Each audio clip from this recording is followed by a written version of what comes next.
hapa nchini Kenya umeacha baadhi ya jamii, hasa wakazi wa kijiji cha Voi huko kijiji cha Kariakoo, eneo la Voi, kaunti ya Taita Taveta, kukumbuka matukio ya vita vya kwanza vya dunia kati ya mwaka 1914 hadi 18.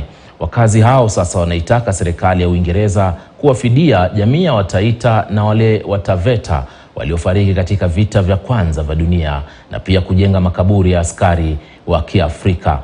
Mwanahabari mwenzangu Hezron Kimari na taarifa hiyo kutoka mtaa wa Kariakoo huko Voi, kaunti ya Taita Taveta.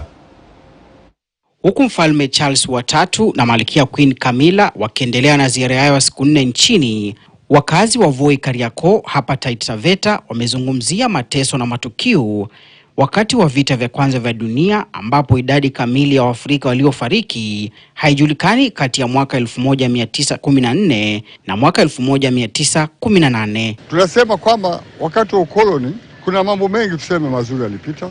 Kwa mfano kama reli iliwapa watu ajira, watu walikuwa na kilimo kizuri, walikuwa na maisha mazuri. Tunaishukuru pia serikali ya Uingereza kwa sababu ukoloni wenyewe ndio tulipata maji ya Mzima Springs. Hii reli ilituletea maendeleo na shida nyingi.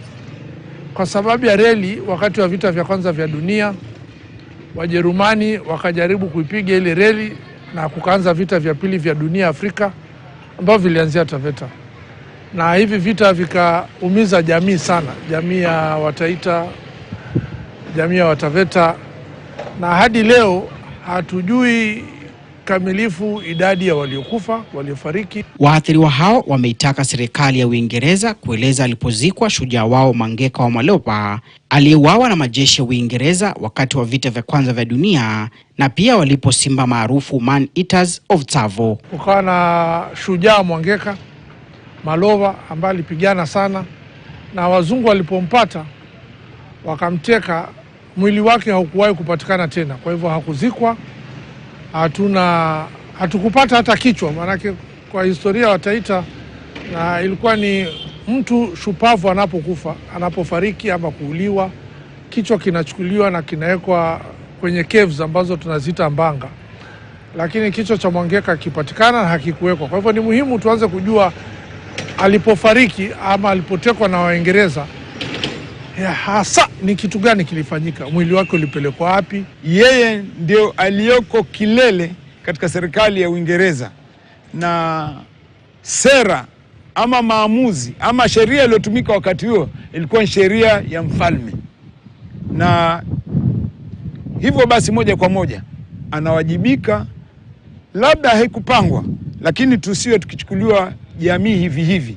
Kuna umuhimu kumbukumbu hizi wazitambue. Vilevile wameitaka serikali ya Uingereza kufadhili utafiti na kuweka kumbukumbu ya watumwa wa Kiafrika waliofariki, hasa Wataita na Wataveta wakati wa vita vya kwanza vya dunia, ili kuhifadhi historia kwa vizazi vijavyo. Haswa mwanzo kuwekwe na monument, memorial park, ili jamii iweze kufanya reflection, na baadaye tukiweza pata support ya watu watakaotufanyia research, tupate tuwe na accountability ya wale watu ambao walidhurika. Hapa tuliposimama leo ni Kariakoo, na hii ndio town ya kwanza ya Kariakoo, Afrika Mashariki. Ningependa nishukuru sababu nataka kuchukua fursa hii ni kwa hatoisukuma tu katika kiwango cha kaunti.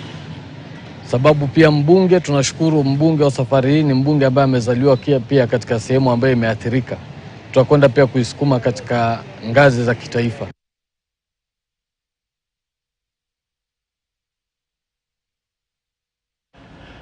Naam, mtazamaji, basi taarifa hiyo ya Hezron Kimari kutoka katika sehemu ya Voi kule kaunti ya Taita Taveta ni mojawapo ya taarifa ambazo tumezichukua hii leo, tukiangazia wito ambao unaendelea kutolewa kutoka kwa baadhi ya waathiriwa wa vita vile vya kwanza, ambapo mababu na mababu zao walitoka kuitumikia Uingereza kuwasaidia kwa njia moja au nyingine, ila hivi sasa wanasema kwamba walipokea madhila na wanaomba msamaha, na kando na msamaha pia kuna fidia. Tuliweza kusikia pia kutoka kwa wazee wa Talai maeneo ya Nandi kule, na pia kuna wazee wa Kiama ambao waliweza pia kupeana wito wao. Mtazamaji, kufikia hapa tuna la ziada, basi tunakamilisha taarifa za KTN leo.